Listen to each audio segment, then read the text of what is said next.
David Lee Cauco, payag na gampanan ang mga gay roles. Ipinahayag ni David Lee Cauco na handa siyang gampanan ang mga gay roles sakaling may ibibigay sa kanya. Sa kamakailang panayam sa kapuso actor na si David Lee Cauco, kung saan naitanong sa kanya kung may nais pa ba siyang subukan sa showbiz, matapat niyang inamin na nais niya masubukang gumanap sa mga gay roles. Samantala, hindi naman nagbigay ng karagdagang detalye si David Lee Cauco at hindi nagbigay ng anumang pahayag kung bakit gusto niyang gumanap bilang bading. Ang nilinaw lamang ni David na handa niyang tanggapin ang anumang role na makakaya naman niya kabilang na ang pagganap bilang gay.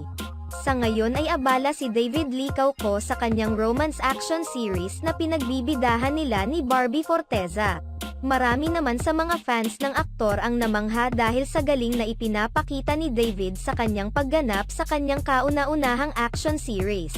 Samantala, malaki ang pasasalamat ngayon ni David Lee Cauco sa pagkakasama niya sa Sparkle GMA Artists Center Sign for Stardom 2023.